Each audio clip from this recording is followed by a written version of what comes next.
Geda gedi geda oh.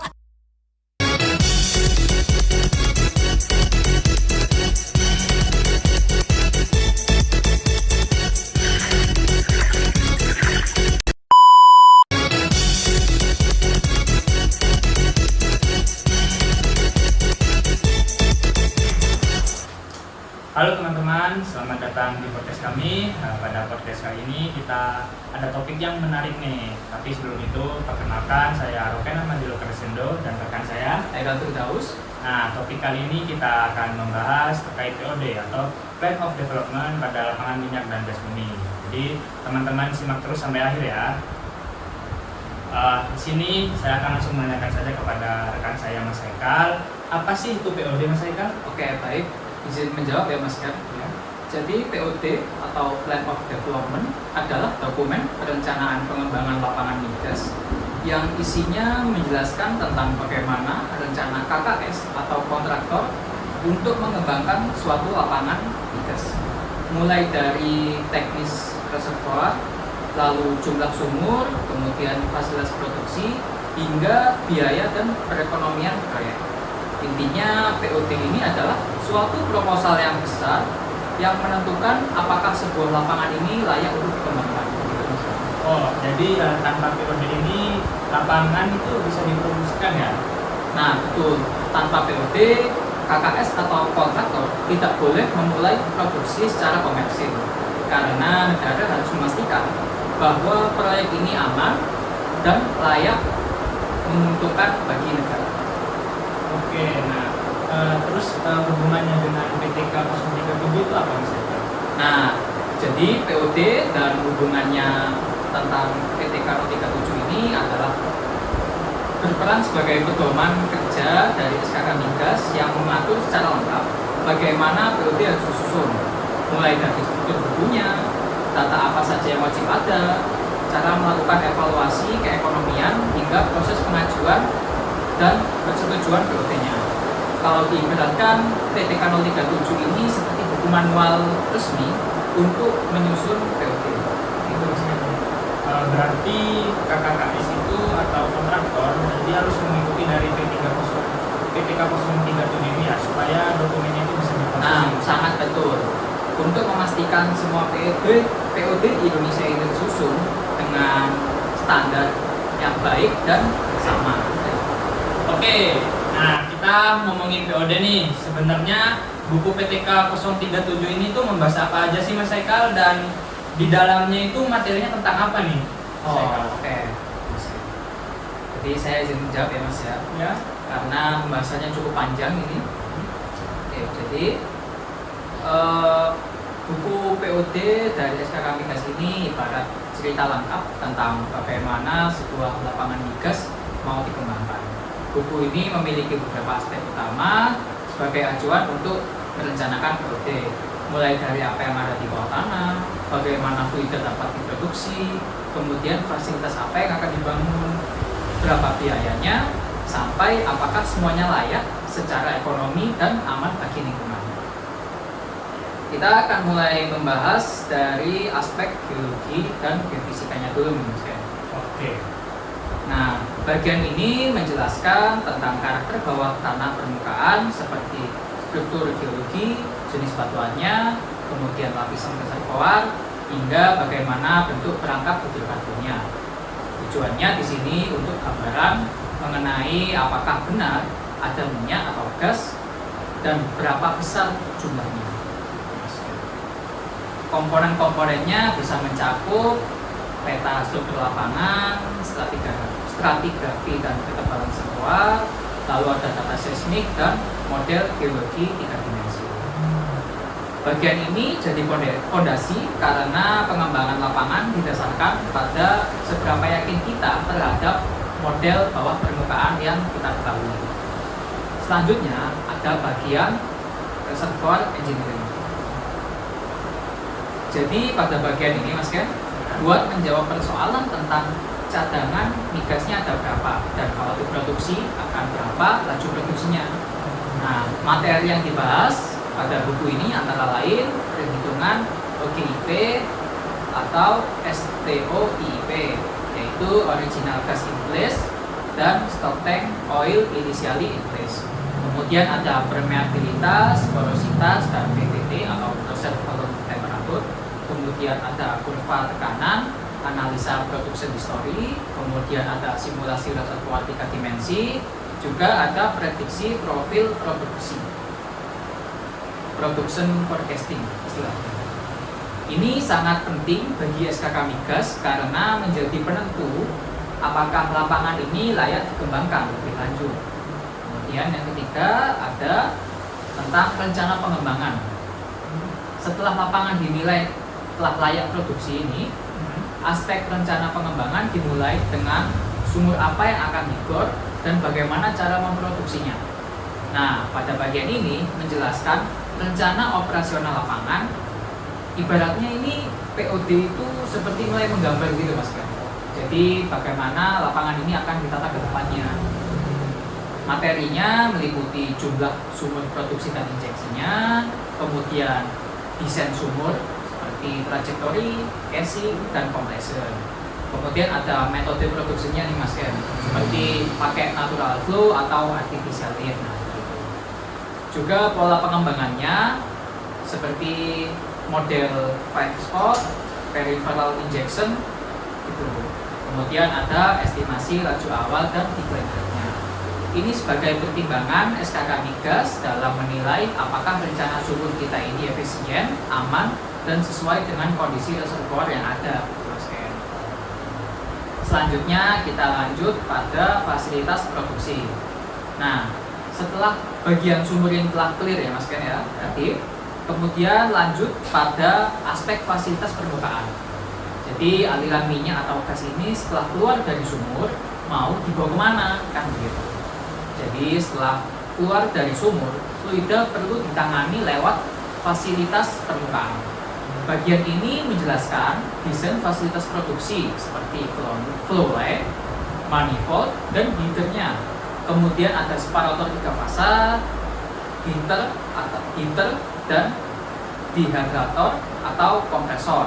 Kemudian ada gas processing plant dan jaringan pipa penyalur kepada pembeli atau disimpan ke storage.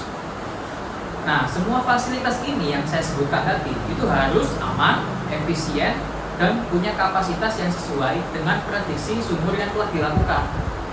SKK Migas akan lebih ketat nih Mas Ken di bagian ini karena ini menyangkut keselamatan operasional. Selanjutnya saya akan membahas tentang estimasi biaya. Ini juga nggak kalah penting nih Mas Ken. Setelah aspek teknis selesai, kita lanjut membahas dari sisi aspek ekonomi. Seperti modal yang kita keluarkan dan keuntungan dari proyek ini yang kita dapatkan gitu Mas Ken. Kita mulai dari membahas berapa modal yang dibutuhkan. Di sini POD menjelaskan seluruh biaya pengembangan lapangan seperti CAPEX dan OPEX. Nah, CAPEX ini kepanjangannya adalah capital expenditure atau artinya biaya model seperti pengeboran, fasilitas produksi, pipa, dan lain-lainnya. Nah, untuk OPEX itu kepanjangannya operational expenditure atau artinya biaya operasi seperti halnya chemical, maintenance, hingga tenaga kerja yang dibutuhkan. Contoh biaya yang perlu dikeluarkan seperti halnya biaya pengeboran sumur, biaya pembangunan fasilitas produksi, kemudian ada biaya infrastruktur penunjang, lalu ada biaya operasi, maintenance, dan chemical, kemudian ada biaya transportasi dan utilitas energi. Bagian ini berfungsi untuk mengontrol jumlah biaya yang diajukan oleh kontraktor itu masuk akal jumlahnya, jadi tidak membangkang seperti itu Mas. Kemudian selanjutnya kita akan membahas tentang bagian ekonomian proyek. Setelah jumlah modal yang diperlukan clear, kita akan lanjut berbicara tentang proyek ini menguntungkan atau tidak. Karena modal yang besar juga perlu menghasilkan keuntungan yang worth it juga kan Mas Ken? Betul. Nah, bagian ini jadi pembahasan menarik nih bagi para decision maker di luar sana. Perhitungan ekonomi ini terdapat beberapa, mencakup diantaranya yaitu perhitungan cash flow, net present value atau NPV, yaitu nilai bersih sekarang, Kemudian ada internal rate of return atau IRR, yaitu tingkat keuntungan tahunan. Lalu ada payout time atau POT, yaitu waktu balik modalnya. Kemudian ada government take versus contractor take, yaitu bagian pendapatan negara versus bagian pendapatan kontraktornya. Kemudian ada sensitivity analysis, yaitu dampak harga minyak atau gas terhadap biaya produksi dan inflasinya. Nah, inti dari bagian ini yaitu untuk menegaskan bagaimana keuntungan negara ini dari proyek yang direncanakan. Sehingga jika SKK Migas menilai POD ini tidak layak, maka POD perlu dilakukan revisi. Selanjutnya saya akan membahas tentang aspek lingkungan dan sosialnya. Nah, aspek ini juga tidak kalah penting dari aspek-aspek lainnya yang saya jelaskan sebelumnya. Nah, kelayakan POD ini tidak hanya dinilai dari untung atau tidaknya proyek yang direncanakan, tapi juga kita harus memperhatikan dampak bagi lingkungan dan sosial sekitar lapangan. Nah, pada bagian buku ini menjelaskan tentang ADAL atau analisis dampak lingkungan, yaitu kemudian pengolahan limbah, kemudian pengendalian emisi gas buang, lalu dampak sosial dan kompensasi lahan atau CSR. Nah, pada revisi ketiga ini, buku dari SKK Migas ini menekankan jika proyek migas yang diajukan harus ramah lingkungan, aman, dan dapat diterima oleh masyarakat sekitar lapangan. Gitu, Mas. Selanjutnya saya akan membahas dari aspek resiko nih, Mas. Nah, jadi resiko ini perlu dianalisis karena dalam POD yang direncanakan tidak lepas dari namanya resiko. Oleh karena itu penting untuk memahami potensi resiko yang ada yang dapat terjadi di lapangan ke depannya. Nah, kita juga harus mengetahui bahwa resiko-resiko ini dapat istilahnya itu dapat diperbaiki dengan mitigasi serta teknik penanggulangan. Nah, beberapa resiko dapat dikategorikan sebagai berikut, yaitu ada resiko teknis, operasional, ekonomi, dan sosial. Nah, resiko teknis ini dapat berupa seperti sumur yang gagal, sumur yang blow out, dan sand production yang tinggi. Kemudian untuk resiko dari operasional yaitu bisa kebakaran, terjadi korosi, atau equipment failure. Kemudian dari sisi ekonomi, resikonya bisa seperti harga minyak yang anjlok dan biaya produksi yang meningkat. Kemudian untuk aspek sosial, resiko dapat berupa seperti konflik lahan dan demo masyarakat. Nah, perencanaan POD juga harus bisa memiliki rencana mitigasi yang baik untuk mengatasi potensi resiko yang ada. Selanjutnya saya akan bahas dari aspek jadwal pengembangan. Ini menjadi aspek terakhir dari buku PTK 037. Nah, setelah perencanaan POD siap, kita lanjut mempersiapkan jadwal pengembangan yang telah direncanakan. Jadwal pengembangan yaitu meliputi timeline pengeboran, lalu jadwal konstruksi, target first oil and gas, kemudian ada rencana jangka panjang dalam 5 hingga 10 tahun ke depannya. Nah, dari kesiapan jadwal ini dapat menentukan kematangan proyek yang direncanakan secara lebih realistis. Begitu, Mas Kaya. Wah, materi yang dijelaskan oleh Mas Haikal tadi cukup lengkap ya, Mas Haikal ya? Benar.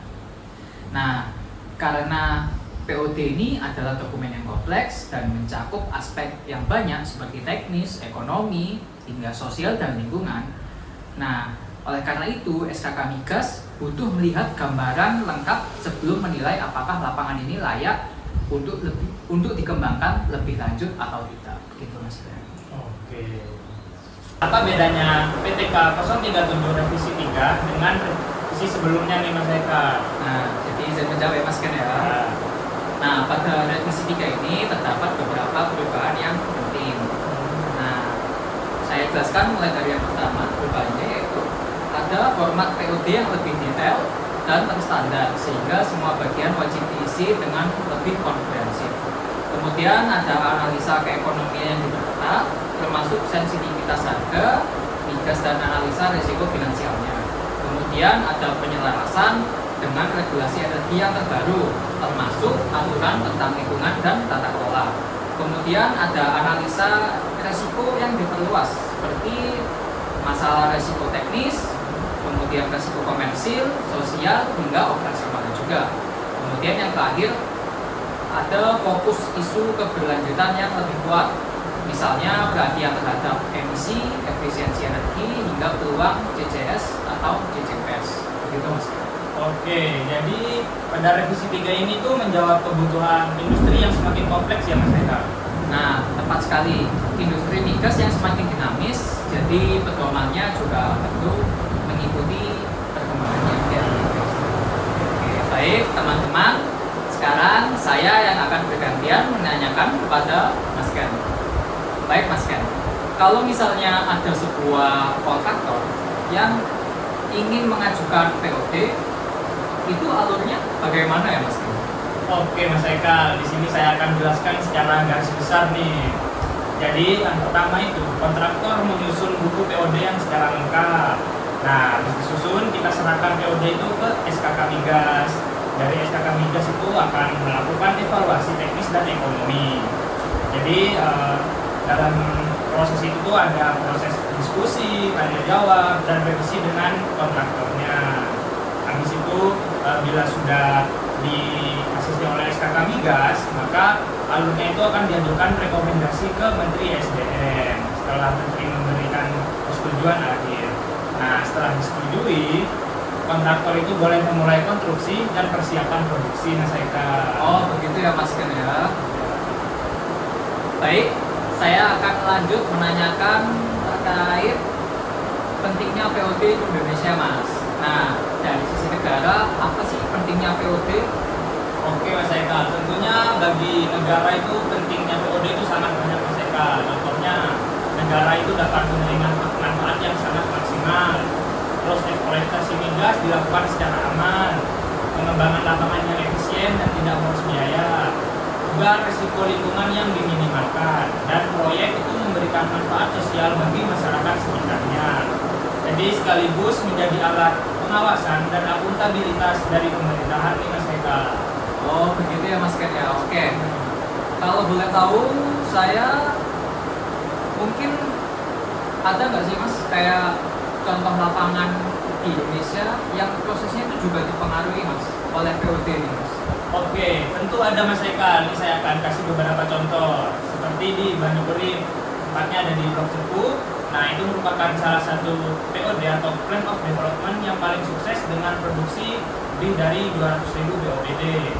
Terus selanjutnya ada di Sinorogas, berada di Sulawesi. Nah, Plan of Development-nya itu menekankan keekonomian gas dan infrastruktur LNG ini. Dan juga ada di Akantara File, POD-nya menunjukkan aspek lingkungan dan gas yang processing. Nah, dari contoh-contoh itu menunjukkan bahwa POD ini sangat menentukan arah pengembangan lapangan kerja. Oh, begitu ya Mas Ken ya. Ternyata juga ada beberapa lapangan di Indonesia yang menerapkan POD ini dan juga sangat mempengaruhi dari kesuksesan lapangan-lapangan yang ada di Indonesia ini ya Mas ya. Ya, betul juga. Oke, setelah banyak membahas terkait POD ini, mungkin sebelum ditutup, saya akan menanyakan pada Mas Haikal, apakah ada pesan yang ingin disampaikan terkait pentingnya memahami POD ini Mas Haikal? Oke, mungkin dari saya ya Mas ya. Saya ini beranggapan jika POD itu bukan hanya sekedar dokumen administrasi saja. Ini adalah fondasi teknis, ekonomi, dan lingkungan dari sebuah proyek migas. Sebagai mahasiswa teknik perminyakan seperti kita, memahami perencanaan POD ini berarti juga memahami bagaimana pentingnya sebuah lapangan migas dapat dilahirkan dan dikelola. Begitu Mas. Weh, setuju banget nih Mas Haikal. Nih, terima kasih banget buat penjelasannya. Semoga pesan dari Mas Haikal ini dapat bermanfaat bagi teman-teman untuk berkembang di dalam bidang POD ini teman-teman. Mungkin sekian dari podcast kita. Jangan lupa buat teman-teman stay terus di channel YouTube kita untuk lihat topik-topik yang menarik berikutnya. Thank you. Thank you.